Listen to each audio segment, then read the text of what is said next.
慕容寻，你笑可的真是得意，是不是忘记你那未婚妻亚妃，还有妹妹慕容婉被我楚风兄弟压在胯下的时候了？对于慕容寻的侮辱，幽童寒也是不甘示弱，提起亚妃之事进行反击。你找死！听得此话，慕容寻顿时大怒，因为这可是他心中永远的痛，一生也难以抹去的耻辱。此刻，他如同发飙了的疯狗，手中的金色大刀不断挥动，道道半月形的金色光刃便不断浮现而出，连绵不断的向幽童寒挥砍而去。在如此疯狂的攻势下，幽童寒顿时陷入了被动，哪怕玄霄超与扶风明全力解围，却也难以抵挡慕容寻的攻势。终于，一道金光一扫而过，幽童寒顿时一阵惨叫，定目一看，玄霄超与扶风明皆是面容大变，因为他们能够清晰的看到，此刻幽童寒满脸鲜血，他的下巴竟然被硬生生的削了下去，连舌头也被斩断了。此时的状况可谓非常之惨。我让你嘴臭，这就是你嘴臭的下场。斩断幽童寒的舌头与下巴之后，慕容寻则是哈哈大笑，开口讽刺慕容寻，我非要宰了你不可。而这一刻，身为好兄弟的玄霄超与扶风明则是忍无可忍，一个个双眼血红，怒火升腾，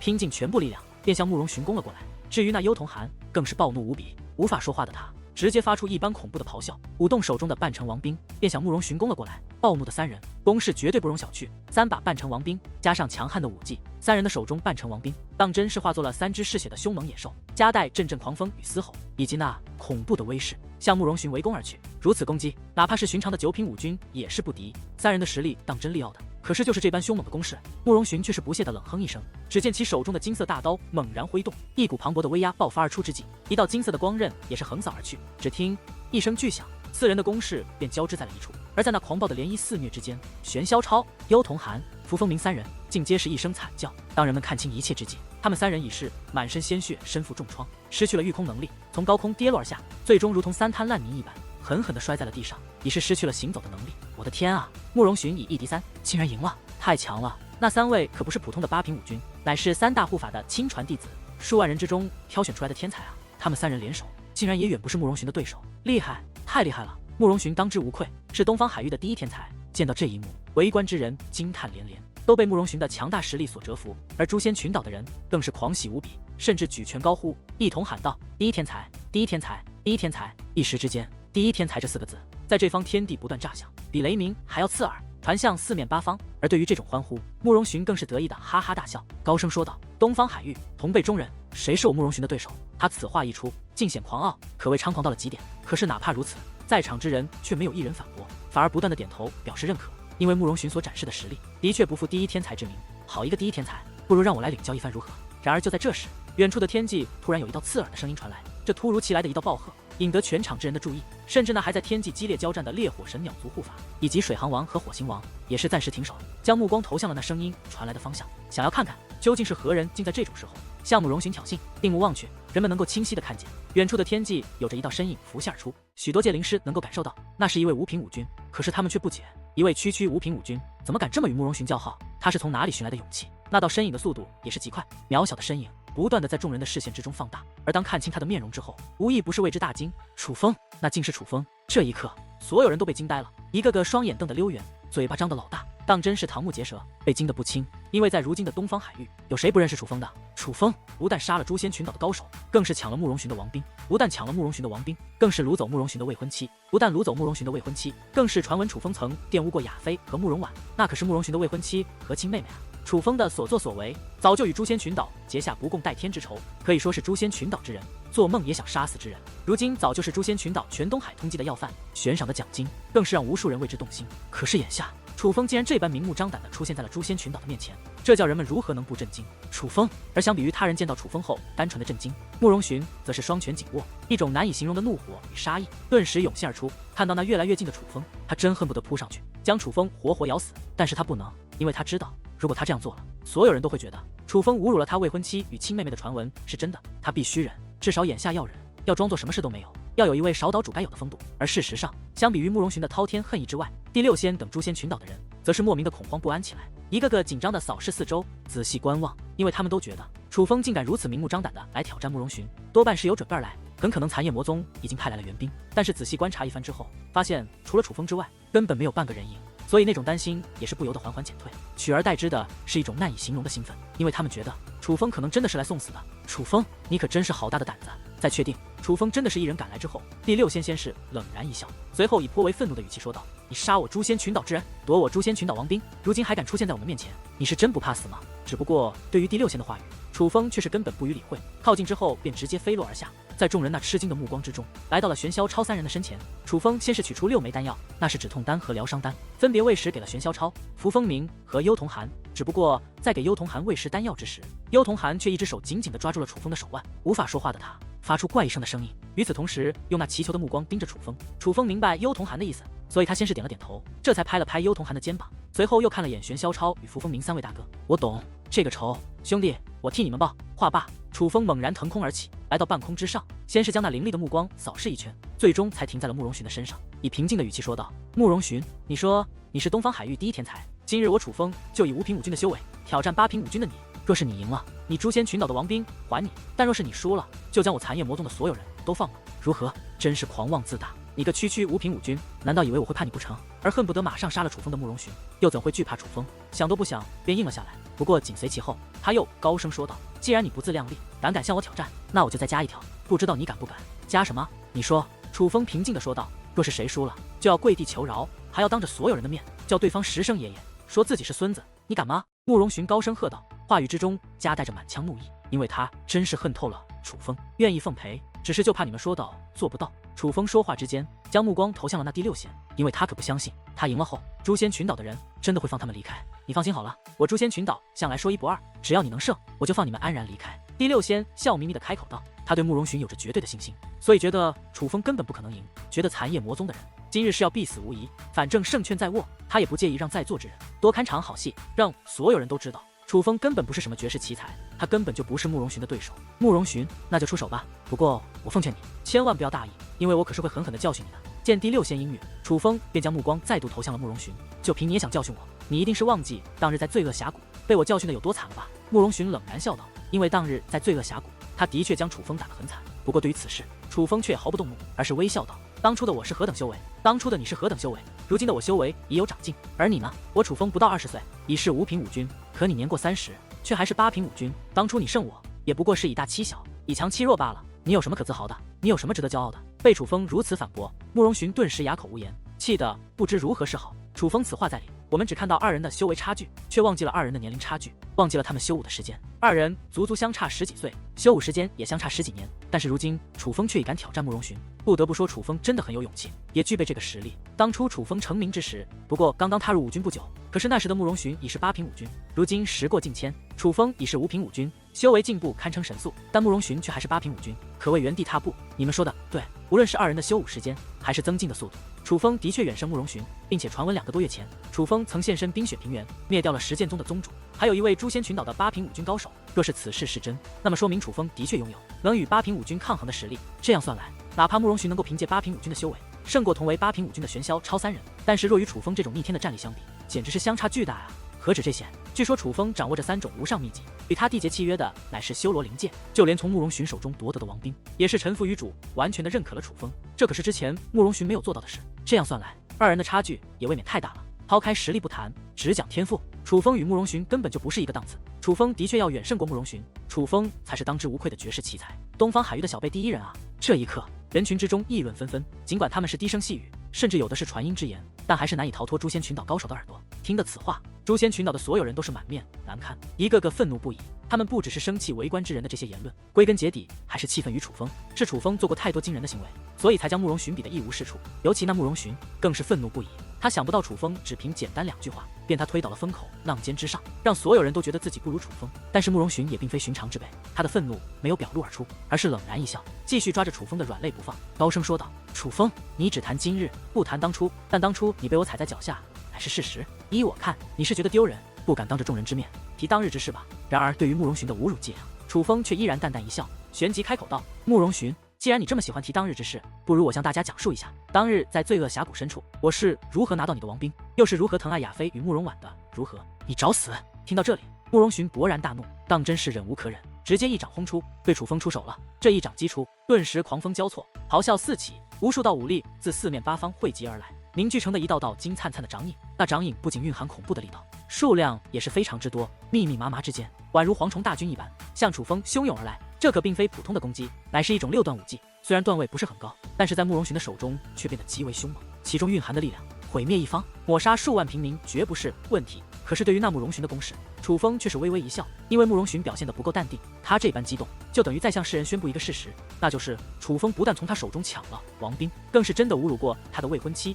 亲妹妹。想到此事公布于众，不仅让慕容寻丢尽脸面，更是让诛仙群岛颜面尽失之后，楚风便是兴奋不已，异常的高兴，竟然大声说道：“诛仙群岛，你们设下圈套，请来观众，无非就是想让我残夜魔宗出丑，你们可真是煞费苦心啊！而今日我楚风绝不辜负你们的好意，会让天下之人知道，你诛仙群岛的这位少岛主，所谓的东方海域第一天才，有多不中用。”话罢之际，楚风的身上也是爆发出极强的气势，只见其双臂张开，左手虚拉成弓，右手虚拉成箭，双手闭合之间，数道破风之音响起，万道金色的箭矢爆射而出，这乃是五段武技百变弓。百变弓虽是五段武技，但在楚风手中威势相当骇人，与慕容寻的那数道金掌交织在一处，竟然丝毫不落下风。楚风竟然真的能够凭借五品武军的修为与慕容寻交战，而眼见着那绚丽的金芒不断在天空炸响，围观之人皆是大惊。虽然二者的攻势不相上下，但是在场之人却能够分辨出二人施展的武技有所不同。慕容寻施展的是6段武技，但楚风施展的却是5段武技。楚风以5品武军的修为所施展5段武技，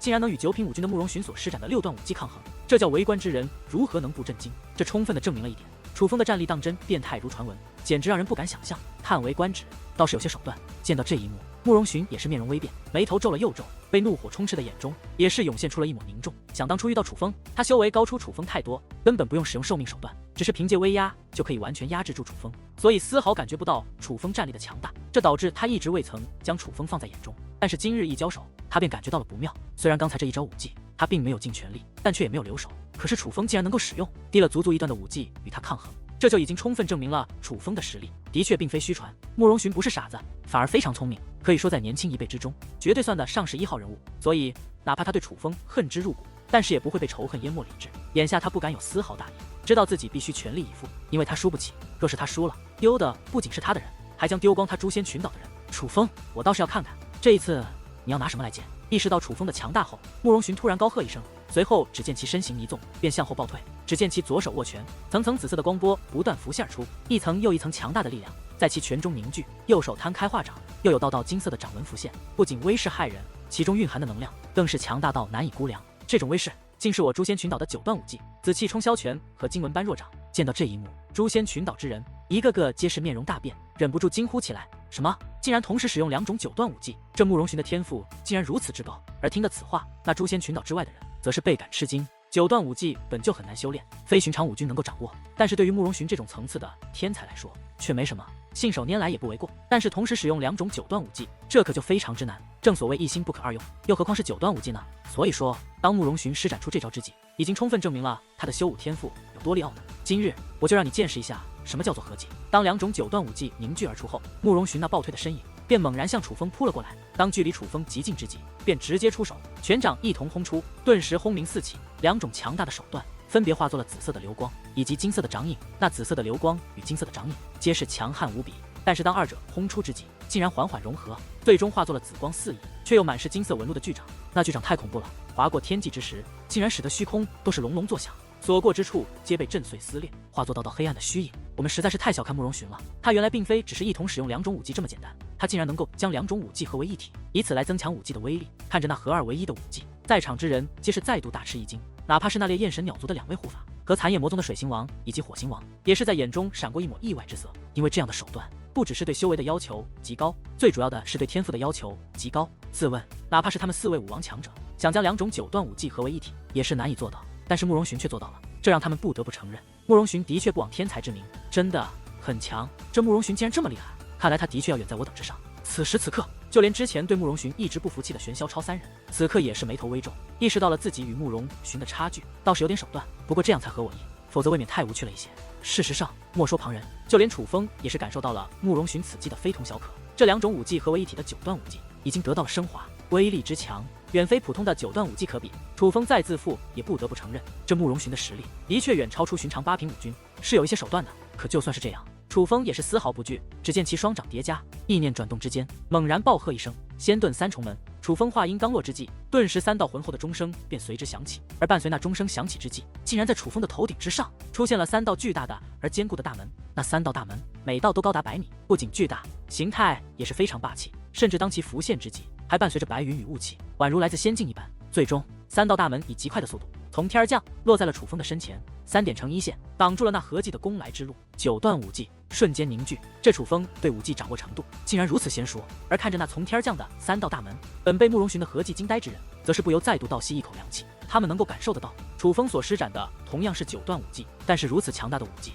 楚风竟然意念转动之间便施展而出，着实超出了他们的想象。因为这充分证明了楚风的对武技的掌控力。可就在人们震惊之时，慕容寻的合计已是轰然而至。只听3道震动天际、响彻八方的轰鸣传来之际，楚风所凝聚的9段武技仙遁3重门竟已被一一击破，轰成了粉碎。最主要的是，在将楚风这防御武技轰碎之后，慕容寻的合计虽然减弱了不少，但却并未消散，而是夹带着恐怖的威势，以及那刺眼的紫色光线和金色纹路，继续对楚风轰击而来，并且速度之快已是来到近前。这种情况之下，楚风并未施展任何武技，而是大袖一挥，一股磅礴的威势扩散而出，直接将那合计的余波轰散开来。但是那余波太强了，哪怕楚风已然将其彻底轰散，可是还是被涟漪击中。尽管未曾受伤，但还是被那强悍的涟漪在半空之中吹得倒退数步，这才稳住身形。看来你这位绝世奇才也不过如此嘛，只要稍微使用一些手段，你就抵挡不住了。眼见着自己的攻击有所成效，慕容寻的嘴角不由得掀起了一抹得意的微笑。好一个合计，倒是有点意思。正所谓礼尚往来，不如你也接一下我的合计如何？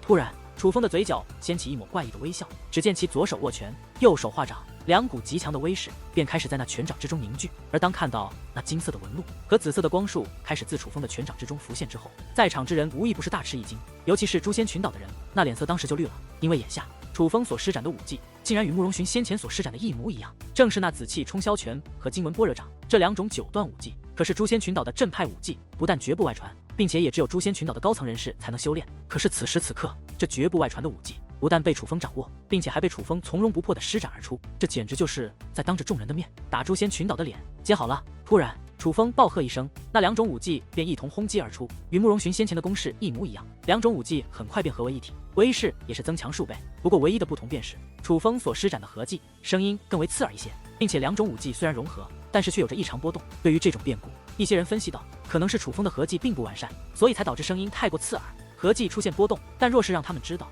这是楚风第一次施展合计之后，便一定不会觉得楚风弱，反而一定会为之震惊。因为这合计如此之难，能够第一次施展便成功使用的，可以说是古今没有。并且他们更不知道的是，在楚风所施展的合计之中，看似还有着一些特殊的手段藏匿在其中的。混账东西，你杀我诛仙群岛的人，还敢修炼我诛仙群岛的武技，真的是不知廉耻不成！眼见楚风用自己的武技对付自己，慕容寻气得咬牙切齿，但是此刻他却也不敢大意，而是赶忙凝聚武力，施展出一种强悍的防御武技以来抵挡。毕竟先前楚风就是这么做的，他现在也必须这么做，因为只要能够使用9段防御武技将楚风的这道合计挡下来，便可以向世人证明一点，那就是他的实力要在楚风之上。慕容寻武力涌动，很快便凝聚出一道光芒四溢的防护罩。这防护罩与楚风先前施展的仙遁3重门有所不同，并非守护一点，而是将他整个人套在其中，可以抵挡四面八方的攻击。但是凡事有利必有弊，虽同为9段武技，但是他这道防护罩的防御能力便明显不如楚风那仙遁3重门。所以为了不败给楚风，他特意施展了一个小技巧，那就是在凝聚这道武技的同时，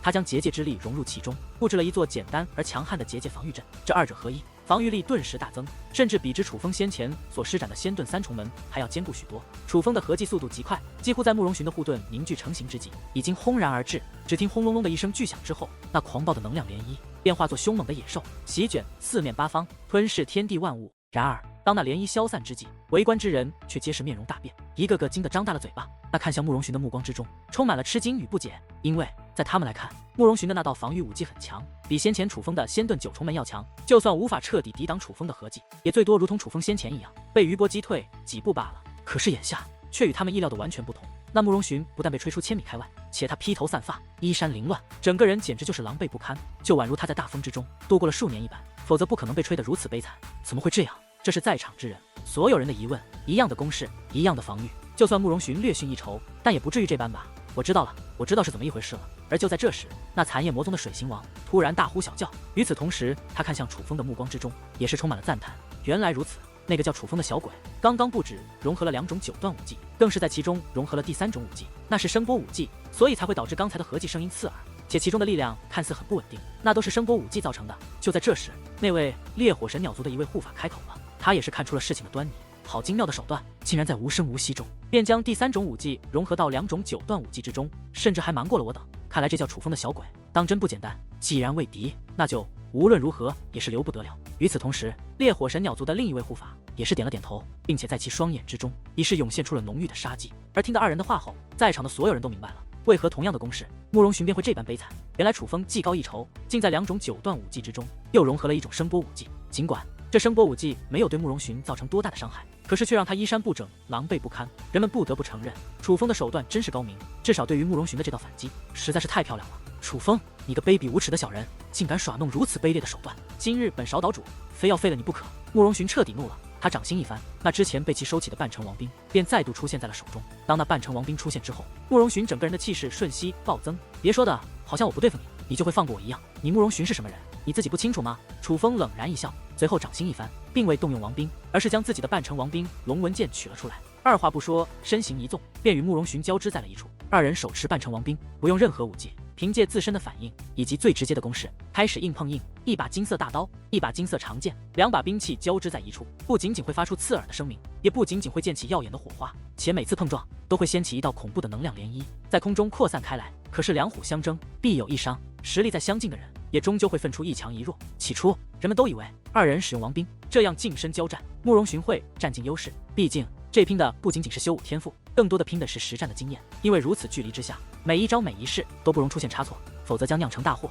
而慕容寻修武时间这么久，经历过的战斗更是数不胜数。莫说是年轻一代，就算是老辈人物，败在他手中的也是很多。所以人们才觉得他战斗经验丰富，近身交战会占尽优势。但是很快的人们便发现他们错了。楚风手中的龙纹剑异常刁钻，并且极为凌厉，那玄妙的剑招，那出其不意的攻势和变化莫测的套路，从各方面来说都要在慕容寻之上。两位相差了足足3品境界的天才近身交手，竟然这么快便分出强弱，而这强的一方竟然还是弱了3品修为的楚风，真是不敢想象。若非亲眼所见，我当真不会相信东方海域出现了一位这样的天才。这一刻，残夜魔宗的水行王双眼放光，深深的被楚风的表现所吸引，被其实力所征服。之前土行王对这楚风赞不绝口，金袍十兄弟也同样如此。我还有所怀疑，今日一见当真是超乎想象，此子果然天赋过人，是难得一见的奇才。并且从他今日在我等陷入绝地之际，还敢出手解围，不顾自己的性命之危，跳入这杀机四伏的火坑，可以看出他是一个非常重义气的孩子。我残夜魔宗中能够招得这样的后辈，真是我残夜魔宗的福气。火行王也是赞赏的点了点头，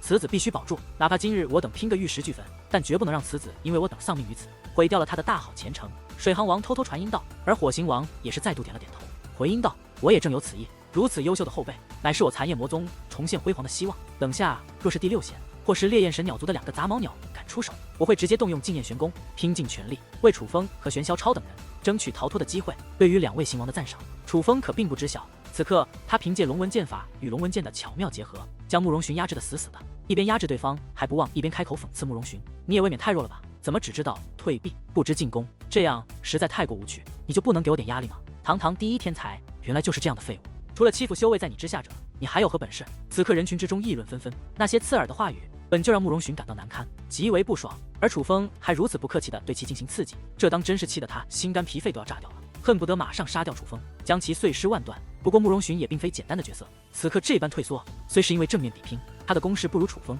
但是另一方面，他也是将计就计，一个狠辣的手段正在悄无声息地酝酿之中，所以他也不反驳楚风，更不掩饰自己此刻的愤怒，甚至故意添油加醋，将自己的愤怒展现在其脸上，让所有人都看到。慕容寻表面愤怒，内心冷笑，狠狠的道：让你得意，马上就让你知道什么叫做兵不厌诈，什么叫做真正的战斗。真正的战斗拼的不仅仅是战力，还有智力。时间一点一滴过去，楚风的攻势越来越凶猛，道道金色的剑光宛如龙纹一般，不仅连贯优美，更是霸气非凡。甚至人们都觉得看楚风战斗简直就是一种享受，因为此子的攻势不仅强悍，且还异常华丽，人尽换剑绝。可是谁曾想，就在人们全身心的欣赏着这场战斗之际，那慕容寻突然暴喝一声，与此同时，他手中的金色大刀也是光芒闪烁，气势倍增，一股极为恐怖的气息爆发而出，对着那近在咫尺的楚风轰了过去。不好，这慕容寻竟是故意退缩，在无形之中酝酿出了人尽武技。见到这一幕，几乎所有人残夜魔宗的人都是神情大变，一个个吓得大汗连连。因为如此距离之下，人尽武技的威力可是非常恐怖的，楚风几乎是避无可避。漂亮！而相比于残夜魔宗之人，那诛仙群岛众人以及烈火神鸟族2位护法，可就是眼前一亮，都觉得慕容寻的这招反击打得漂亮。白虎攻杀术。可是谁曾想，就在所有人觉得楚风大难临头之际，楚风却是突然暴喝一声，与此同时一掌轰出，只听一声虎啸响起，一只白色的老虎爪子竟自楚风手中爆射而出，夹带异常恐怖的威势，与慕容寻的人尽幻剑诀轰击在了一处。两种恐怖的攻势交织在一处，顿时化作了凶猛的能量涟漪。那涟漪肆虐之间，席卷天上地下，瞬息便将二人吞没在了其中。这一刻，无论是诛仙群岛的人，还是残夜魔宗的人，皆是眉头紧皱，紧张到了极点，因为那能量涟漪实在太恐怖了。楚风与慕容寻身处那涟漪的最核心，所承受的力量可想而知。尽管两种攻势化作涟漪之后，无论是人尽幻剑诀还是白虎攻杀术，力量皆是大减，但也绝对不是寻常人所能承受得住的。而就在这时，突然一道身影自那涟漪之中爆射而出，最终落在诛仙群岛的一艘战船之上。那竟是慕容寻。只不过此刻的慕容寻不但衣衫不整，更是浑身是血，已是身受重创。尤其是那只紧握半成王兵的手掌，竟然只剩下了森森白骨，连血肉都被轰没了，当真是惨不忍睹。而就在慕容寻自涟漪之中逃出之后，那恐怖的涟漪竟然开始消散。这一刻，人们能够看见，在先前楚风所在的位置出现了一道碧绿色的护盾，而此刻楚风就站在那护盾之中，不但衣衫完整，更是毫发无损。他们二人明明同陷那涟漪之中，眼下慕容寻已是血肉模糊，可楚风竟然毫发无伤，这究竟是怎么回事？在看到慕容寻的悲惨模样之后，再看到此刻衣衫完整的楚风，所有人都是吃惊不已，想不通其中的缘由。慕容寻，你自认为自己手段高超，但却不知你酝酿人尽武技的过程被我看得一清二楚。早在你出手之前，我就想好了对策。我的白虎攻杀术虽是秘籍，但却还未大成，与你的人尽幻剑诀始终有些差距。我之所以使用它，并非是要与你的人尽幻剑诀抗衡，就是想要将你的人尽幻剑诀轰散，使得我的无上秘技与你的禁忌武技皆是化作涟漪。这涟漪爆发的瞬间，我便已经将玄武遁甲术施展而出，所以哪怕那涟漪再狂暴，却也无法伤我分毫。可是你不同，你根本就没有想到，在你出手的瞬间，我也会出手，并且能够将你的人尽幻剑诀轰散到化作涟漪，这才导致在那涟漪肆虐之际，你根本就没有反应过来，更是没有时间去布置防御手段，只能硬生生的承受你那人尽幻剑诀与我的白虎攻杀术所化作的涟漪。你想和我玩手段，我就让你知道什么是真正的手段，怎么样啊？慕容寻被自己的武技涟漪所击伤的滋味可还好受？楚风面带微笑，竟一五一十的将先前的经过全部告诉了慕容寻以及在场的众人。而楚风这样的所作所为，无疑就是当着所有人的面打慕容寻的脸，告诉所有人慕容寻先前的手段不过是在自作聪明，他所酝酿的一切从一开始就被楚风识破了。事到如今，除了诛仙群岛之外的所有人都忍不住倒吸一口凉气，彻彻底底的被楚风的手段所折服了。楚风与慕容寻相差3品修为也就算了，可是几番对决下来，楚风竟然次次技高一筹，慕容寻在楚风的手中根本讨不到半点便宜，就像是完全被楚风吃透了一般，根本没有任何胜算可言，只能一次又一次的吃亏。这场对决进行到此处，几乎已经毫无悬念，根本没有再进行下去的必要了，因为所有人都已看出，无论是天赋还是战力或是手段，楚风都要在慕容寻之上。如今东方海域第一天才注定要易主了，因为只要有楚风在，慕容寻将再也配不上这第一天才的称号。如今东方海域真正配得上第一天才这个称号的人是楚风才对，至少在场之人的眼中，这个称号非楚风莫属。第六仙，你不是说你诛仙群岛向来说话算话吗？你是准备现在放人，还是非要我将你家这位少岛主打到不能自理才肯放人？终于，楚风将目光投向了第六仙。被楚风这样一问，第六仙顿时神情一变，不知该如何回答，因为他没有想到慕容寻会败，根本没有想过慕容寻会被楚风压制的这么惨。从眼下的情况来看，慕容寻的确不是楚风的对手，就算继续比试，换来的也只是更多的耻辱，根本没有再战斗下去的必要了。可是为了今日，他诛仙群岛可谓用心良苦，又怎么可能这么轻易的放楚风等人离开？但是眼下这么多人在此处，他若真不放人，那也就等于食言，传出去可不太好听。若是为了隐藏这个秘密，便将诛仙群岛以外之人全部斩杀的话，却也不是办法。因为来到此处后，他们并没有继续限制那些观众的自由，这导致已经有很多不愿意看这场好戏的人离开了。所以今日之事注定难以隐瞒，迟早是要传遍东方海域的。他是放人也不是，不放人也不是，着实难为到了极点。我还没有败，可就在这时，那慕容寻却是突然暴喝一声。此刻的他浑身是血，脸色铁青，但在其双眼之中却充斥着浓烈的怒气与杀意，甚至那杀意之浓，连其周遭的空间都变得扭曲。不得不说，此刻的慕容寻看上去着实有些可怕，所有人都能够感受到他此刻的愤怒与杀意。这位诛仙群岛的少岛主是真的怒了，但是哪怕慕容寻再未动怒，楚风却也是丝毫不惧，不但不惧，反而迈开步伐踏空而行，一边向慕容寻此刻所在的浮空战船行去，一边笑眯眯地说道：慕容寻啊，慕容寻，看来你真是不见棺材不掉泪。既然如此，那我也就不再留手，这一次我会打到你跪地求饶为止。楚风长发飘摆，衣袍舞动，踏空而行之间，宛如一位战无不胜的君王。一步一步靠近之际，就连那艘战船之上的数千名诛仙群岛五军境的高手，也皆是面容大变，一个个不由自主地向后倒退，被楚风此刻的威势所震慑住了。楚风，休要以为你已是天下无敌，本岛主若是真要杀你，你根本就是不堪一击。可是谁曾想，面对那强势而来的楚风，慕容寻不但没有惧怕，反而是突然暴喝一声。而当这声暴喝响起之时，慕容寻的双眼竟在瞬息化为了血红之色，并且一股磅礴的血红色气焰也是自其体内暴涌而出，如同锁链一般，穿过那些站在其身后诛仙群岛数千名武军高手的肉身。当那锁链贯穿肉体之际，那数千名武军高手皆是发出悲惨的嚎叫，一个个跪地翻滚，抱头哀嚎，宛如承受着巨大的痛楚。而在他们这般哀嚎之间，能够清晰地看见一层又一层力量正自他们的身体溢出，通过那血红色的气焰锁链融入慕容寻的身体之中。在这种力量的灌输之下，慕容寻的肉身竟然开始恢复，其中最明显的便是他那已经没了血肉，只剩下森森白骨的手掌，此刻竟然浮现出血肉，最终恢复成了原来的模样，并且没有一丝伤痕，就宛如从来没受过伤一般。并且在这种变化之下，慕容寻的虚弱气息也是开始恢复，不仅恢复，反而开始暴涨。只是眨眼间的功夫，他的修为竟然提升到了9品武军的地步，那种强大的气息竟然直逼武王境。可是别看慕容寻的气息得到了不可思议的增长，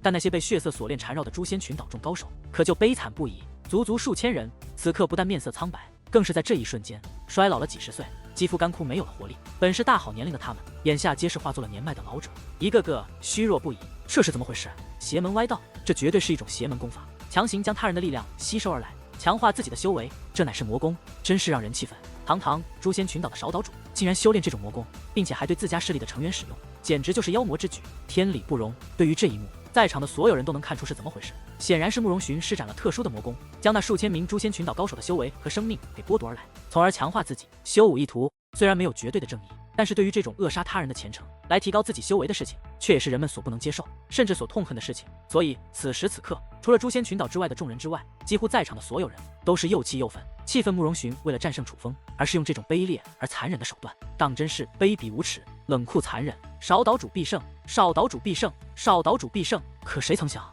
就在这时，那些被吸收了部分修为和生命的诛仙群岛高手，竟然拖着那虚弱的身体站起身来，举臂齐鸣，高声欢呼起来。被剥夺了最重要东西的他们，竟然还在为慕容寻助威呐喊，那个模样就宛如他根本不责怪慕容寻对他们的所作所为，反而以此为荣一般。对于这一幕，围观之人当真是目瞪口呆，因为诛仙群岛之人的表现已经不是忠心了，而是愚蠢。放心，你们今日的牺牲，我日后定会弥补。回到诛仙群岛后，我会赐予你们更多。而对于那些手下的举动，慕容寻则是满意的点了点头，随后便将那杀机毕露的目光投向楚风。楚风，拿出王兵吧，今日我就要亲自将我的王兵从你手中夺回来。突然，慕容寻身形一纵，便夹带着恐怖的威势，自战船之上一跃而起，向楚风暴掠而来。只凭借这种实力，你还不配让我动用王兵。然而，哪怕慕容寻整整提升了1品修为，可楚风却依然不将他放在眼中。雷霆铠甲，只见楚风意念一动，眼中便涌现出了3种颜色的雷芒。与此同时，道雷霆便自其体内溢出，形成了一道雷霆铠甲，笼罩在了楚风的肉身之上。而当那雷霆铠甲出现之际，楚风的修为也在此刻暴涨，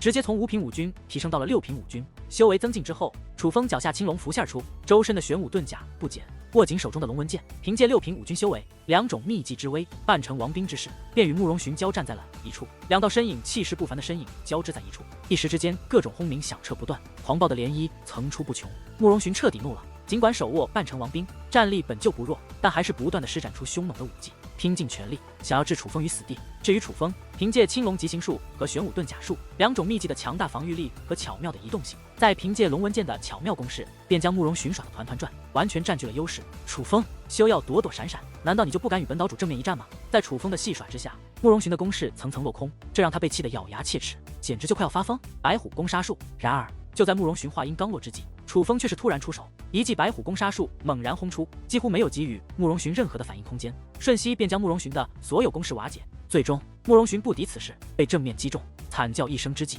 整个人更是被轰出数里开外，落入了围观的人群之内。这一刻，那些围观之人赶忙散开，看着那倒卧在半空之上，脸色惨白，浑身是血，甚至断掉了半条手臂的慕容寻，一个个冷眼观望，竟然没有一人上前搀扶。这慕容寻使用如此阴狠的魔功，吸收了那么多高手的修为和生命，却也还不是楚风的对手，他当真是大势已去，第一天才之明注定不保。2人差距实在太大，不只是战力和天赋，可谓各个方面，慕容寻都远不如楚风啊。眼下不但没有一人去帮助慕容寻，反而有很多人还窃窃私语，挖苦此刻的慕容寻，将他贬低的一无是处。这使得本就憋了一肚子火的慕容寻勃然大怒，大吼一声，竟敢议论本岛主，你们都算他妈什么东西？一群废物，请你们来此可不是让你们来诋毁我诛仙群岛的，好好的招待你们不领情，还留着你们何用？都给我去死！突然慕容寻暴喝一声，那血红色的气焰便宛如凶猛的野兽一般，在那怪异的声音和恐怖的威势之下，再度自其体内暴涌而出，瞬息将那方天地所有围观之人吞噬到其中。这一刻，各种惨叫此起彼伏，凡是被那血红色气焰包裹之人，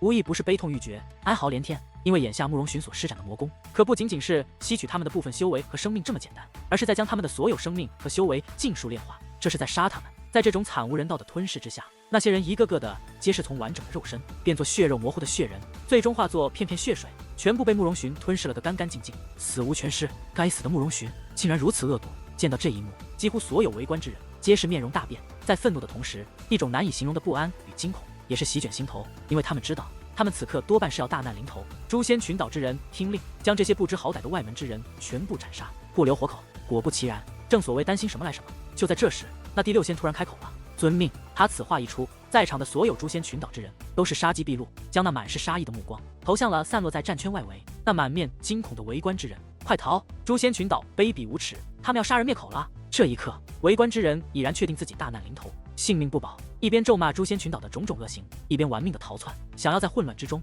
寻得一丝生机。但是诛仙群岛的人又怎会给予他们逃脱的机会？眼见寻常武军追赶不上，那位第六仙则是将自己的武王气息爆发而出，威慑四方，这是要亲自动手斩杀见证了慕容寻使用魔功的围观之人，杀人灭口。好一个诛仙群岛，竟在恶行败露之后杀人灭口，这就是除魔卫道的名门正派吗？可是就在第六仙准备大开杀戒杀人灭口之际，一道女子的声音却突然响起，与此同时，一道身穿白衣的倩影也是无声无息的出现在了那围观之人的前方，挡住了第六仙等人追杀的去路。最主要的是，当此女出现之后，一种毫不弱于第六仙的气息也是散发开来，那正是一品武王的气息，而此女自然是秋水伏烟无疑。你是何人？对于这突然杀出的一位武王强者，第六仙顿时眉头紧锁，面容微变，并未轻举妄动，而是高声质问起来。事实上，莫说是第六仙，几乎在场的所有人都是神情大变，不由自主地将目光投向了那位女子的身上。因为眼下武军境内，楚风堪称无敌，连慕容寻都不是楚风的对手，恐怕诛仙群岛的所有武军高手一同出手，也是无法奈何于楚风的。